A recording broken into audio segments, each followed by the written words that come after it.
বন্ধুরা, আপনারা যদি চান ভারতীয় দল এবারের ওয়ার্ল্ড কাপে ট্রফি জিতুক, তাহলে আজকের ভিডিওতে অবশ্যই একটি লাইক করে দিন। ইংল্যান্ডের কাছে ম্যাচ হেরে ও বিশ্বকাপ থেকে বিদায় নিয়ে কেঁদে ফেলে আমেরিকার ক্যাপ্টেন অ্যারন জন্স। তারপর তিনি তার বায়ানে ভারতীয় দল ও রোহিত শর্মাকে নিয়ে যা বলল, শোনার পর আপনারা অবাক হয়ে যাবেন। ইংল্যান্ডের কাছে ম্যাচ হারার পর ইউএস এর ক্যাপ্টেন অ্যারন জন্স ভারতীয় দল ও রোহিত শর্মাকে নিয়ে কি বলেছে, সেই মাথা খারাপ করা বায়ানের সম্পূর্ণ ভিডিও আপনাদের দেখাবো। তবে তার আগে আপনাদের কি মনে হয় ইংল্যান্ড ও ভারতীয় দলের মধ্যে সব থেকে শক্তিশালী দল কোনটি, নিচে কমেন্ট করে আমাদের জানাতে ভুলবেন না। সেমিফাইনালের আশা বাঁচিয়ে রাখতে হলে আজ যুক্তরাষ্ট্রের বিপক্ষে জিততেই হবে ইংল্যান্ডকে। শুধু জিতলেই হবে না, রান রেটও বাড়িয়ে নিতে হবে ইংলিশদের। সেই লক্ষ্যে যুক্তরাষ্ট্রকে ব্যাটিংয়ে পাঠিয়ে 115 রানে অল আউট করে দিয়েছে ইংল্যান্ড। 19তম ওভারে হ্যাটট্রিক করেছেন ক্রিস জর্ডান। চলতি বিশ্বকাপে দ্বিতীয় হ্যাটট্রিক এটি তার, অর্থাৎ জিততে হলে জস বাটলারদের করতে হবে 116 রান। রবিবার ওভালে টসে হেরে ব্যাট করতে নেমে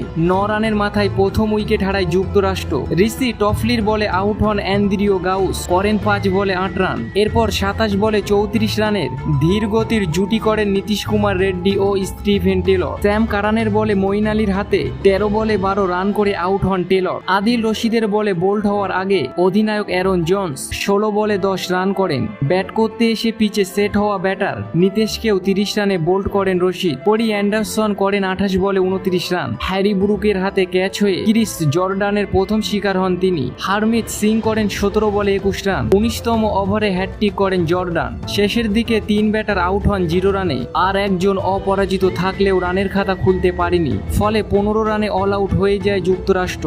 আর এই রান ইংল্যান্ডের কাছে কোনো ব্যাপার না। ইউএসএ কে হারিয়ে সুপার 8-এর ম্যাচ জিতে বিশ্বকাপের সেমিফাইনালে টিকে রইল ইংল্যান্ড।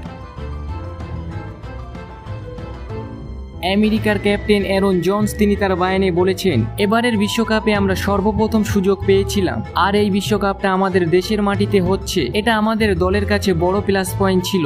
আমরা গ্রুপ পর্বে অসাধারণ পারফরমেন্স করেছি। পাকিস্তানের মতো দলকে হারিয়ে সুপার 8-এ যোগ্যতা অর্জন করেছিলাম, কিন্তু আমরা সুপার 8-এ এসে নিজেদের ফর্ম হারিয়ে ফেলি। ইংল্যান্ডের সঙ্গে আজ আমরা পরিকল্পনার চাইতেও বাজে পারফরমেন্স করেছি, যার কারণে এই ম্যাচটি আমাদের হারতে হয়। এবারের বিশ্বকাপে আমাদের দলের সকল খেলোয়াড়রা খুব সুন্দর পারফরমেন্স করেছে। সবাইকে আমি আমার মন থেকে ধন্যবাদ জানাই। আমাদের দলের সকল খেলোয়াড়দের প্রচেষ্টায় আমরা এতদূর আসতে পেরেছি। খেলায় তো হার জিত থাকবেই। এবছরে আমরা সুপার 8 থেকে বিদায় নিলাম। বন্ধুরা, এই রোমাঞ্চকর ম্যাচ হারার পর বিশ্বকাপ থেকে ছিটকে গিয়ে আশা করি আগামী বিশ্বকাপে ভালো কিছু করব দেশের জন্য। তারপর তিনি তার বায়ানে ভারতীয় দলকে নিয়ে বলেছেন, এবারের বিশ্বকাপে ভারতীয় দল খুব সুন্দর পারফরমেন্স করছে। তারা এখনো পর্যন্ত অপরাজিত।